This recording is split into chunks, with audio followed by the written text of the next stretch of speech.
Hey, y'all, welcome to the Blessing Broker podcast. We're so glad you joined us. And if you joined us for the first time, you're in for a treat. If you're coming back for more, wait until next time. So today we're with Tammy Lane, and Tammy has a great testimony and story that we want to have shared with you. Serving the Lord is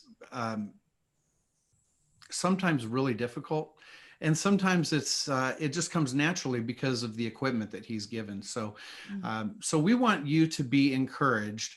Put your boots on, and let's go together to BLESS. Believe God in his promises, lift up others, equip others to be a blessing, serve with the resources that God's given you, and send others to do the same. So Tammy, hey, welcome to the Blessing Broker podcast. We're so glad that you joined us today. How are you? I'm good. How are you guys? We are awesome. Well. So happy to be here with you. Well, I'm happy to be here too. So thank you for asking me to be on. Well, it's our pleasure, Tammy. Yes. We've heard a little bit of your background through a sister-in-law, a friend of yours, and from a few others who know you through Content Film Festival. And so I was just hoping that you could share with our audience and with us a little bit about your personal testimony to start. Okay, sure.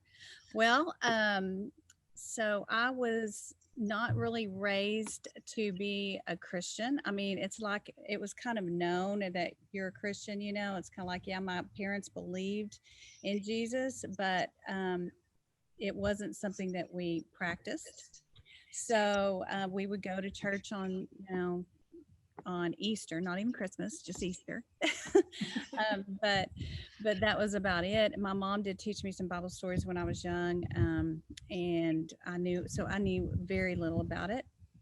And then I grew up and I became a wild child and went through that phase. And that was, I'm so glad that that's over and done with, and I survived. So, you sure did. But the really the reason I survived was because of the Lord. And a man walked into, we used to do a video store. It was called Major Video, but then it merged into Blockbuster Video. And, those are obsolete now. So, but that's where I worked. I moved to Lubbock, Texas, and I went to work in the store with my brother, and was just really living a very unhealthy life, not saved. And it was Halloween, and I was dressed up like a little red devil. That was my costume, because we wore costumes at the store, and that's what I chose to wear. And so the man walked in the store dressed as a cowboy, and he had been at a church function, and he asked me out, and I said no. And he asked me out again, and I said no. And then finally he got a job at Major Video, so that he could, I could get to know him, basically. And that is exactly what happened. I got to know him, and I also got to know the Lord, because he was a strong Christian, and he started teaching me about the Lord. And then 6 months later, we were married. So beautiful. My husband brought me to Christ. He taught me about him, and worked at Major Video for a little bit, long enough for me to get to know him and to get to know Jesus. And so I fell in love with the Lord and my husband at the same time, pretty much. So he got a job so that you could get to know him. That's what he will say, yes. Oh, that's and I guess it worked, because I did. And I really saw the joy of the Lord in him, and something that I had never seen in other people. And I was like, why are you so happy all the time? And he said, well, it's Jesus. And he just really waited for me to ask questions. And then I started asking questions, and we started studying he would read the Bible, and I was just fascinated. I knew basic stories, but I really was just fascinated with it, and just was hungry and wanted more and more. And so then it came to a point to where I was ready to receive Christ, and then he, we kind of planned it like we're going to go and ask Jesus. You're going to ask Jesus into your heart, but it happened for me in the shower. I was getting ready to go, and I just said, I want you to come into my heart, Lord, and he did. Beautiful. So yeah, there's an ant, but yeah, so it was God's good. He's very good. Yes, he is all the time. Wow. And so once your relationship with the Lord started, tell us a little bit about how your view changed, and maybe some unctions you got, or some visions, or is there anything that you have felt that the Lord spoke to you or called you into? Well, first I want to preface it. I had no training in film, or I didn't know anything about it. I mean, I watched movies and worked at a video store, but I didn't, have any training in drama or film or anything. But once I started, reading the word, and we started going to church, getting involved in church, but I was super shy. Like, I was so introverted, and I did not want to be in front of people and talk in front of people or groups or do anything like that. All I wanted to do was, if it was, anything behind the scenes, which I did love to serve and help people and greet or whatever. Well, no, I really didn't want to greet, because then I had to talk to people, but but I just I started doing, I guess God started taking me on baby steps, because there was a lot of work to do in me before I could get to the point that even to start in ministry. And he put me in this group of older women, and it was called Joy in the Morning. And they did like this little missions emphasis, and it was like a 10-minute thing, and then they had the teaching afterwards. Well, that was pivotal for me, because there was this girl that I got to know, and she was doing the mission emphasis for 10 minutes prior to the teaching. And she said, I'm going to be gone. Can you fill in for me? And there's probably 20 ladies in there, 25 maybe. And I was like, no, I can't. No, I'm not getting up there and doing that. No. And she's like, yeah, you're going to be fine. It's real easy, and blah, blah, blah. I was like, no, it's not easy. And she's like, well, you just pray about it. And so I was like, I guess. And so I prayed about it, and I felt like the Lord wanted me to do that. And so I did. Well, then she came back, and then she said, I'm going to be gone again. And she just kept doing that. And so I just had to keep filling in for her, very reluctantly. And then she stepped down from the position and wanted me to fill in. And so then I filled in. And so I did it every Wednesday morning or Thursday morning, whatever it was. And I started getting used to, doing that. So God was like just leading me out slowly, kicking and screaming, really.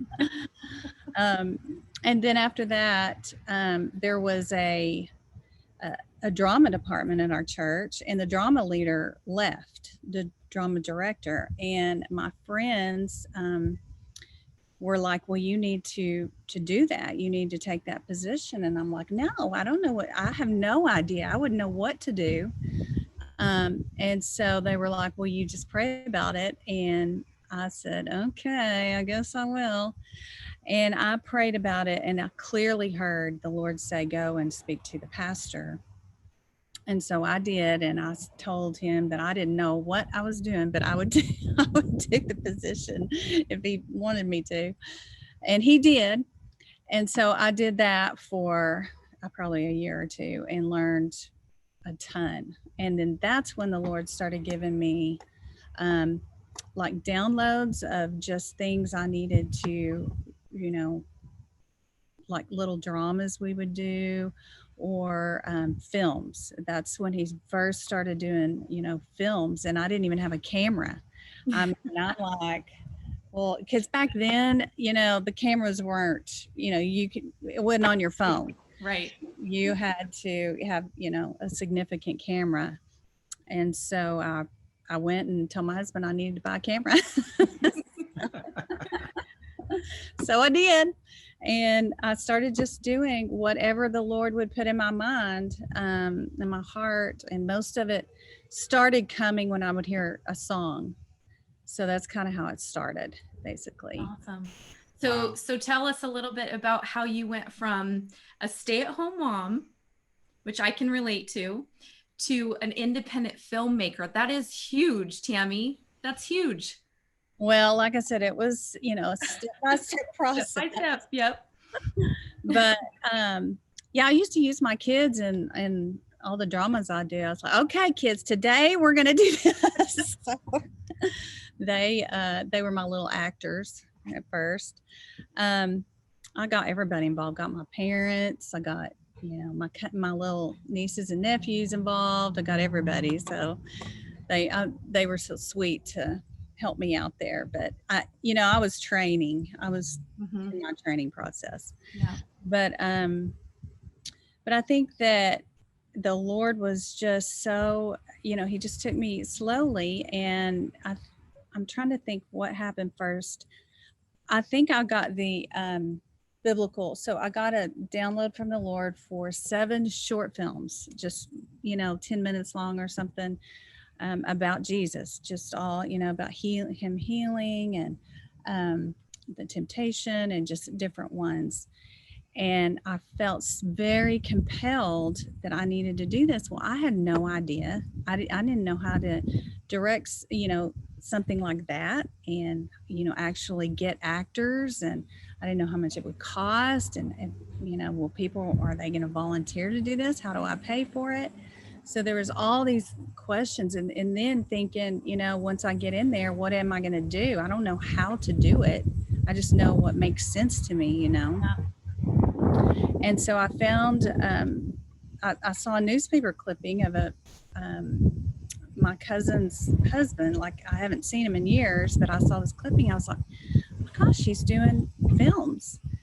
And I thought, well, I'm just going to call him and see if he wants to come down and train me and help me do these. And I did.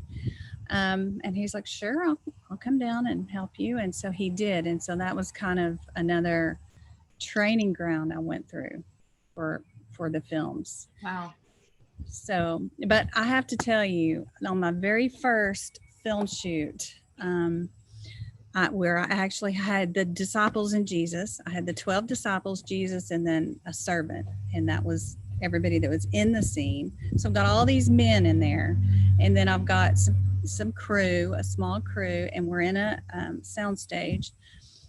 And that morning I woke up and I had some kind of weird vertigo thing going on. Wow. And I was nauseous, and I couldn't function. I was dizzy, to the point of almost running into stuff. It was so weird. I did not know what it was at the time.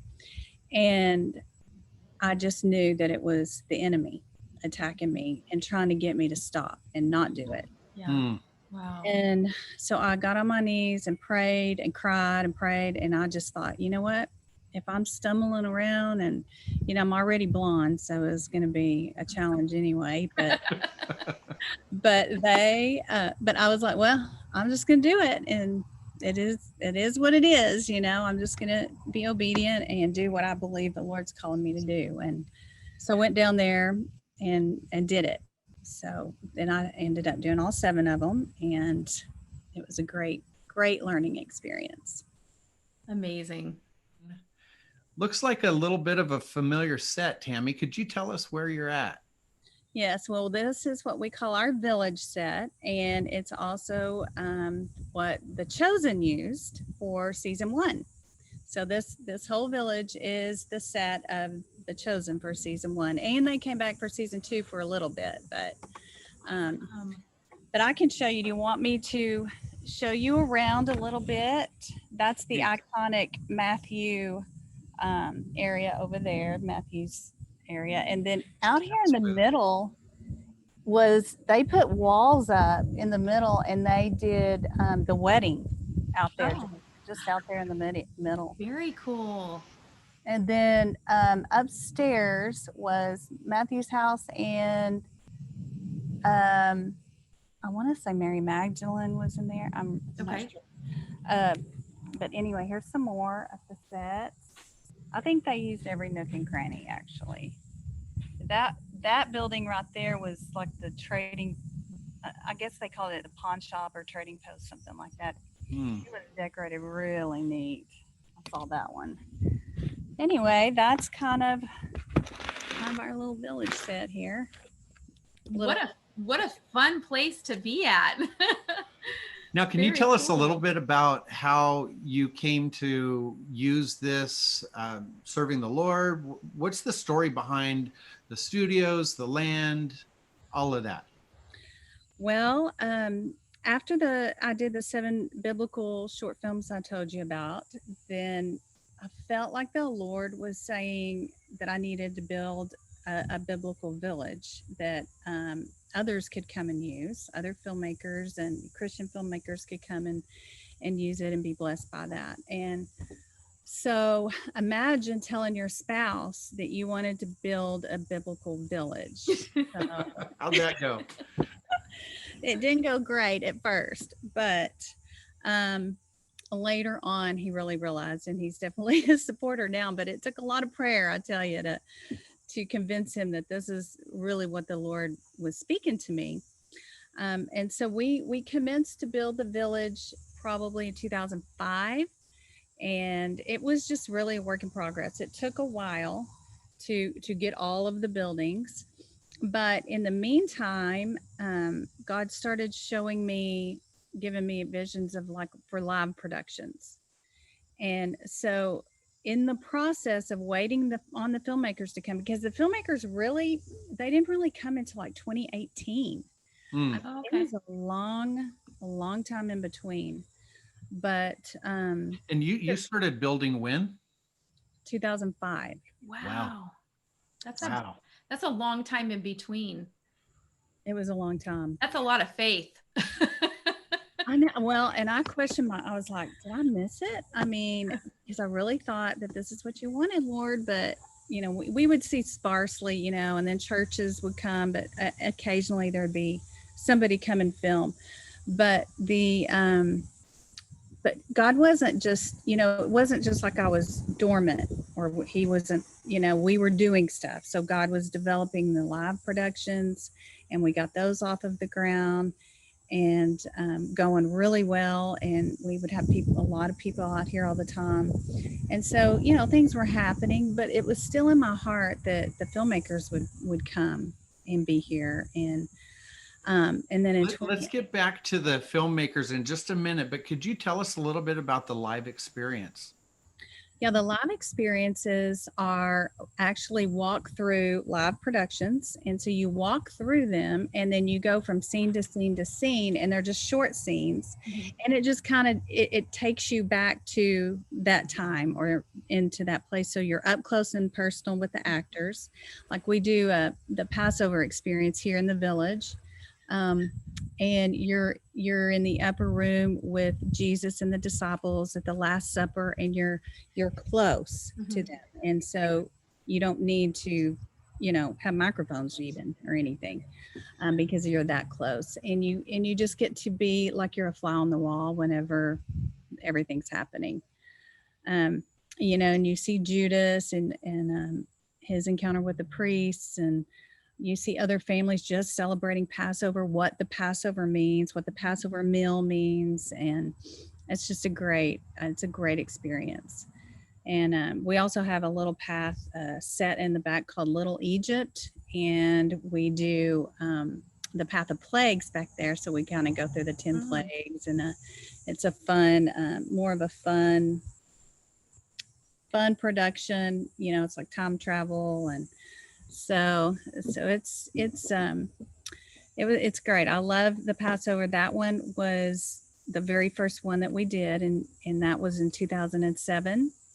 Then we kicked off our Christmas Star Bethlehem, and that was in 2008. And then the Apocalypse Experience in 2016. Apocalypse, apocalypse experience. What's Yeah, that about? that one was based on Matthew chapter 24, kind of an end times prophetic haunted house alternative. And in all the productions, we give the gospel message at the end. So lots of people get saved through it or rededicate their life. And so it's a really wonderful experience. But the apocalypse, we're going to have to rewrite that one because a lot of things came true already. Yeah. Even down to the toilet paper situation. We had a trading post, and this was a year prior to the whole toilet paper thing. And the ladies wanted to trade toilet paper. They're like, toilet paper. Oh my gosh. And then it actually happened. Oh, wow. I tuned in to a couple of them yesterday, just briefly, and noticed, all of the different experiences that you have. And that one really struck me. And I thought, man, we're going to have to dig a little bit deeper in those and see what you're talking about, because we see it too. So, so back to the apocalypse experience. What else beyond that have you guys done in the experiences, the live experiences? We do the Crimson experience, and sometimes it's a smaller one. So we couple it with another production usually, but we might not next time. We may just have it, but it's very evangelistic, and it basically goes through the last hours of the life of Christ. We start with a short film, and then the Roman soldiers come into the theater and get you, and they're live. So the live Roman soldiers come in there, and then you're on the Via Dolorosa with Jesus, and and then you see him actually come out of the tomb at the top in our garden area too at the end. So it has a happy ending. See, we don't leave you just with the bad part, but which if he wouldn't have done that, where would we be? Right. Now, I don't want to experience the apocalypse personally, but I do want the apocalypse experience. Yes. So when that gets kicked up again, how do we find you? Where are you in relation to Dallas? We are west of Dallas. So you go through Fort Worth, and then you hit Weatherford, and then we're on 920 north of Weatherford. So we're about 11 miles north of Weatherford. Okay.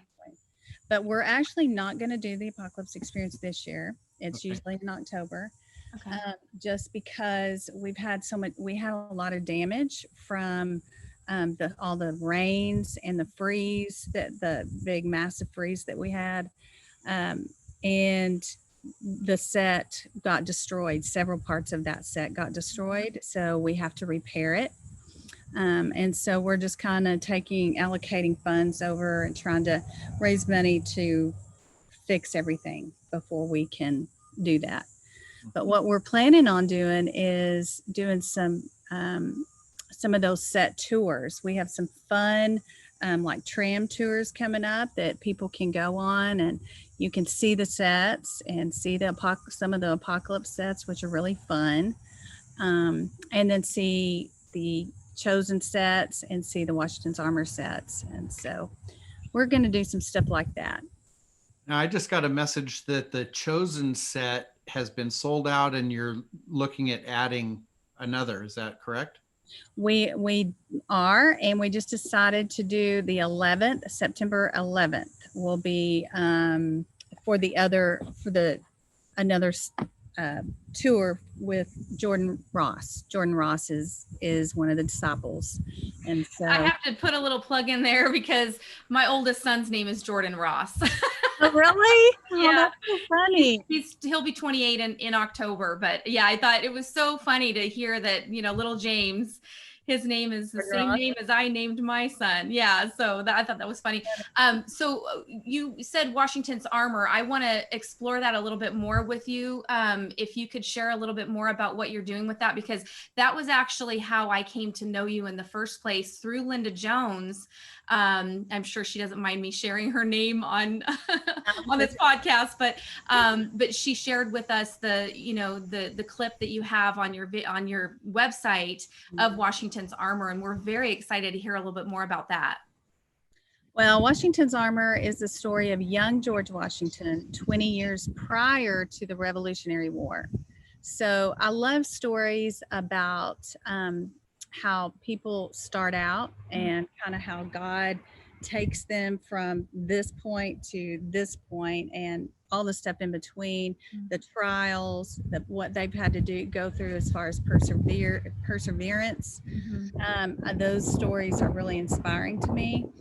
And so I read The Bulletproof George Washington by David Barton, and I saw what he went through. I mean, it's just amazing that he survived, and I know why he survived. He survived because the Lord protected him. It was God's providence, because God had this plan for him, and he had to survive.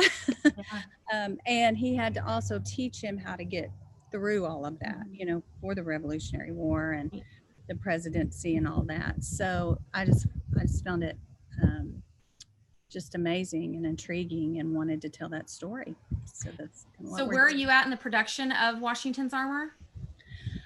We are 75% finished with it. We still have a few scenes to go. We're close. We're really close, but we're raising money for that too, to get enough to just finish those few scenes out. And we decided to do a trilogy, so it's kind of like Lord of the Rings trilogy or something, where there's 3 feature-length films. So it's 3 volumes. And so I'm hoping, I would love to get it out by Christmas. That would be amazing. So we just shot his first battle. So Washington's very first battle, we shot that. That was a challenge, I'm telling you. To do it. Is it a battle from 1750? Yeah, so I was definitely not qualified for that, but with the Lord's help, we got her done. That's awesome. Yeah, so we're going to edit that, and then just try to raise the money to finish it out. Have you gotten into how it's going to be released, where people can pick it up, how it's going to be viewed, who will stream it? Well, we've got somebody that's actually pitching it this week. Keep us in your prayers for that. Be praying. Yeah, so hopefully we'll hear something. He's looking at the streaming services, but we're not opposed to doing, releasing it in a theater first. So I heard that was really expensive. So I don't know. We'll just have to see what God's plan is, so. That'll be fun to see how the Lord answers that one. From what we've seen, the material is great. It's a story that needs to be heard. It's very relevant to our time. And it looks like you're really serving the Lord through this story and showing how Washington was prepped and guided to serve the birth of a nation. Yeah. Oh yeah, he did.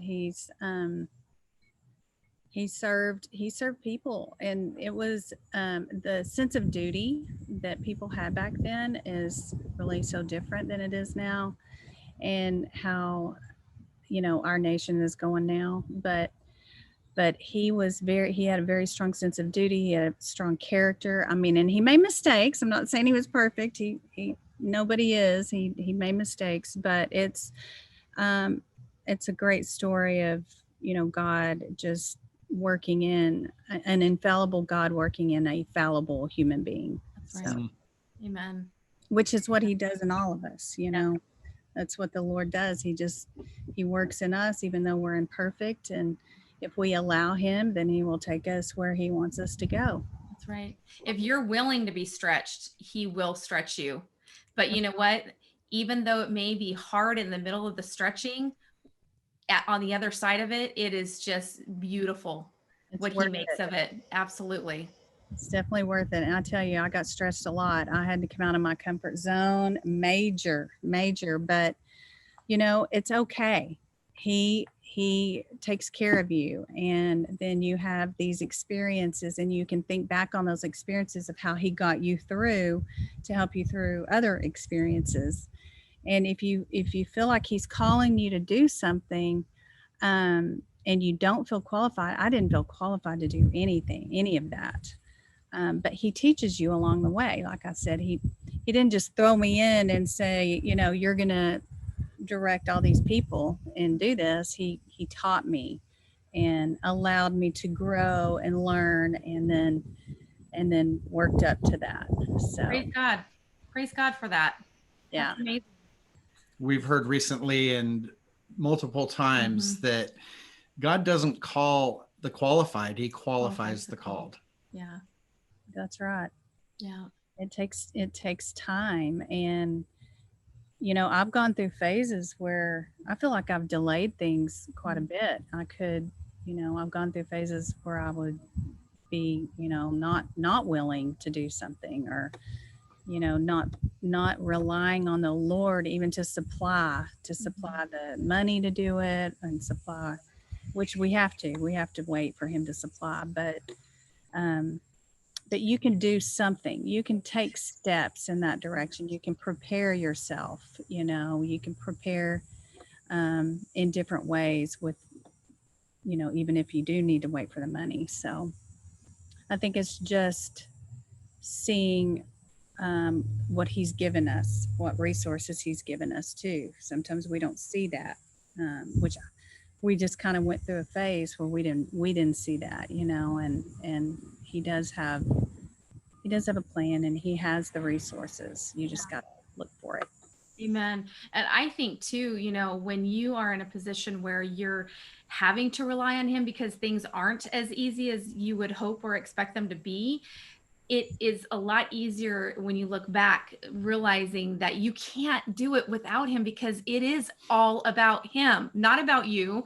We're just vessels for his glory and for his kingdom and for spreading the good news to people. And so there's just no way that that we could do it and give the glory to him if it was easy. That's right. I was going to tell you that in casting, when I cast a film, I've spent a lot of time in prayer, because it's so important who we get, cast and crew. But I feel like that it's just so important, because first of all, you've got to get a great actor, and I want somebody that's in the leadership roles that loves God.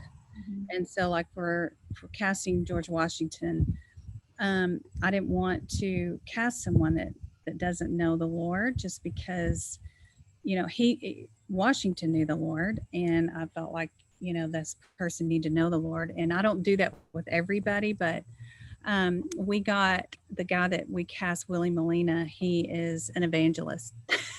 And so when he's on set, everybody gets evangelized. So it's like, I love to bring people together and see the dynamic and how everybody plays a role. It's the church. And on a film set, you can so see how the church works. And, this person is, part of the body, and this person's part of the body, but they do different things. And then you also see that spiritually with the personalities that come together and how they grow in Christ on set as well. Yeah, that's so true. I love that. Have you seen anybody impacted by the story that's told, or the characters that they're around? Any lives changed as they're working on set? Oh yeah, there's a lot. I don't want to say names, but there's a guy on crew recently that he's definitely impacted. And we do devotionals in the morning, when all the crew meets together, and so we do devos, and then we do prayer on set and stuff. And I send out a thing to people involved, that so they know who I am, and this is what I stand for, so they're not getting on set like, oh, what's going on. I just want people to know that, that we are going to do these devos, and they're not, they don't have to participate, but yeah, I think it's really a neat experience, and it's really difficult too. I just had to throw that in there. I can't imagine. What's two questions? What's the hardest part of what you do, and what's the most rewarding? I think the hardest part is, when you don't expect, things happen that you don't expect. Like we had a fire on set, and it burned down one of our sets, a building. It was a cabin, and the thing was engulfed in flames, huge, roaring fire. And we were going out to shoot that day, and we had two units running, a first and second unit. And so second unit was over there, and I was doing something else, and they were like, there's a fire. And I'm like, what? And I'm thinking, a little campfire that, kind of got out of hand. But no, this this is really good. I thought the whole ranch was going to get burned down. Oh my goodness. And we called the fire department, and they put it out. I mean, it's destroyed. It's completely demolished. And so the second unit was going to shoot all that week in that cabin, but there was no more cabin. So then we had to, just adjust everything, all the people that we had on set for that shoot. We had to figure out what we're going to do. The producers really do. They've got a hard job. And we just we had to figure out too on the script what we're going to do about that too. So rewrite it or rebuild. So things like that happen on film sets, and and then you get different personalities, and sometimes they clash, and so you've got to work through stuff like that. But I think the most rewarding is I have basic kind of two jobs, like Washington's Armor and then Capernaum. But I would say at Capernaum, I love seeing the guests come and enjoy what we're doing, whether they're just coming and looking at the sets, whether they are doing a live experience, whether they're working out here at another film. I love people being out here and experiencing God and going through the garden and seeing all the scriptures. And that brings me great joy. And then on Washington's Armor, I love to work with the actors, and I think God's given me a heart for them. And it's just so fun to do, and just seeing that vision they just bring it to life. And then when they do a scene and they even do it better than you imagined, oh my goodness, that's just so much fun. I love that part. Like a proud mama bear. Yeah, for sure.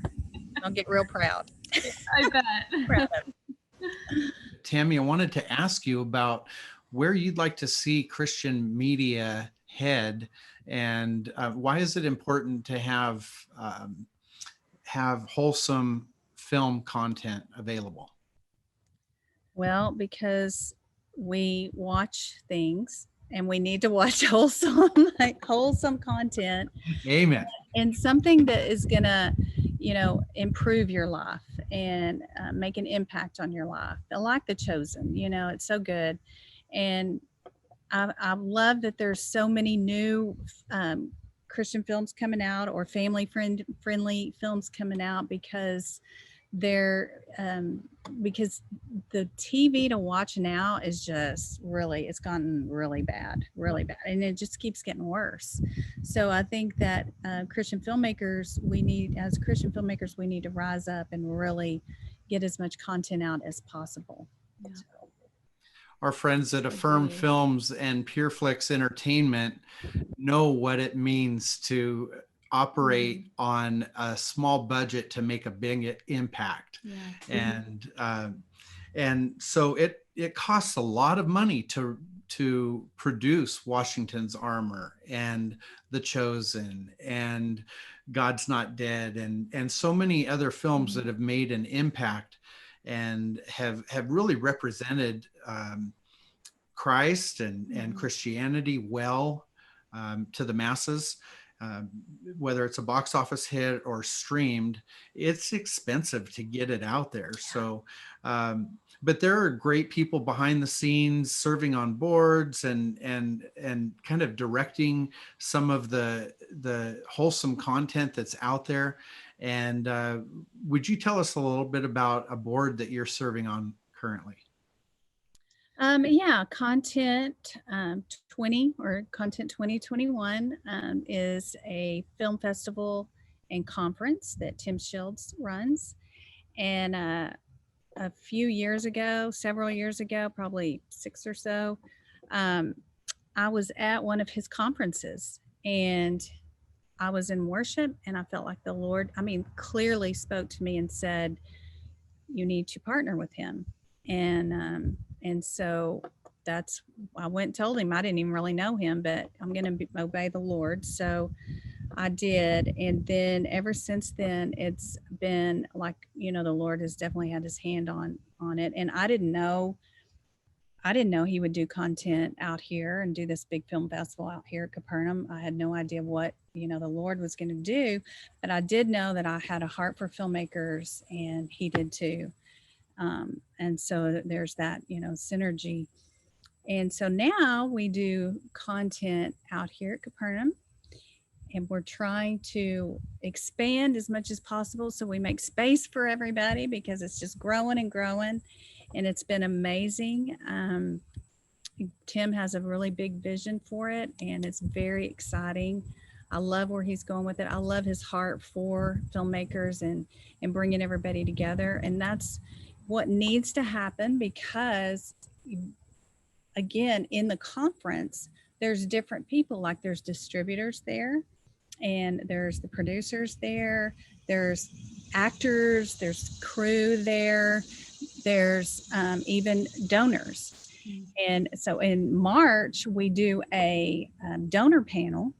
And so there's several people that actually will hear pitches from other filmmakers, and they'll pitch their project to the panel, and then the panel will decide who they want to give money to. And so this could be one person, or it could be 5 people, or it could be, we've had like 6 people before. We'll get some money. Maybe it jumpstarts their project. Maybe it's enough for a trailer. Maybe it helps them finish their script. Maybe it's editing, but that's growing too. And I would love to see more donors get on that panel, because it is expensive. And that's, that's what people need. We need for people that can invest in these projects to step up and help and invest in it, so that we can get this great content out there. So if somebody wanted to partner with a specific production, or with Content 2021, or with Capernaum Studios, with Washington's Armor, you did mention that there's still a financial need to complete the project. What's the best way for somebody to partner with you, or with any media outlet? Well, if you want to partner with us, or be involved in anything, even, with volunteer wise or whatever, you can go to our website, capernaumstudios.com, and we do have a donate page there if you wanted to donate, and you can specify if it's Washington's Armor or Capernaum.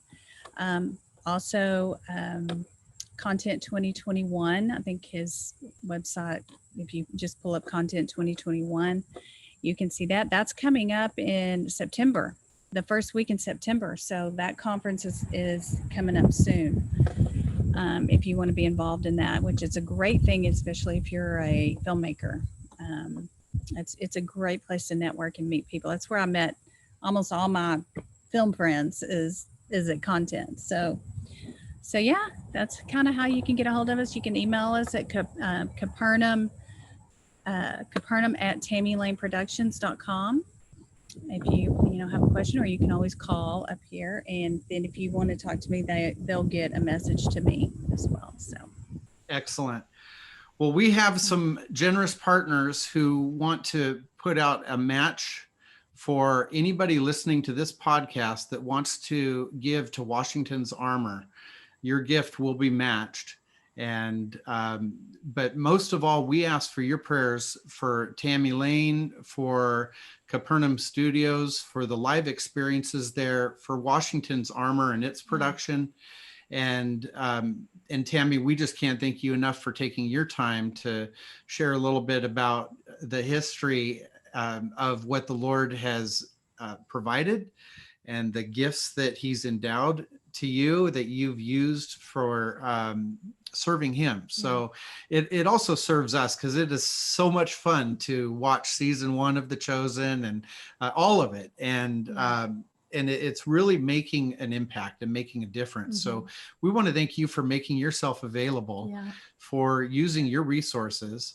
And we just pray the Lord's blessing on you.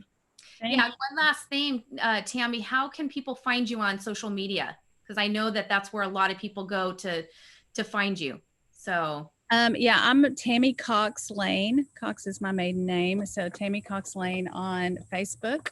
And then also you can go, we have Capernaum Studios on Facebook and Instagram and all that good stuff. I think we have a YouTube channel. Also Washington's Armor. You know, we have a website for washingtonsarmor.com and social media for that too.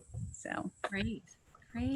Thank y'all so much. Oh, it's been such a pleasure to speak with you today, Tammy. And I feel like we know you now a little bit more than we did before. And we are so looking forward to coming and visiting there with you and getting to be on the set right there where you're at. So come on, anytime. Okay, I know Treva keeps saying that too. Come on, hurry up already. So yeah, great. Well, thanks again, Tammy. Yep. God bless you. God bless y'all. Hey, Denise here. We are so appreciative that you spent time with us today. You know, Proverbs 11:25 says, "A soul who blesses will prosper, and one who gives water will themselves be satisfied." So we've built a lot of resources on BlessingBroker.com to help you be the blessing. We also invite you to engage with us on our social media through Facebook, Instagram, and LinkedIn. And now we're on all of your popular podcast platforms like Spotify and Apple. We look forward to reporting again soon, but until then, go out and be the blessing today.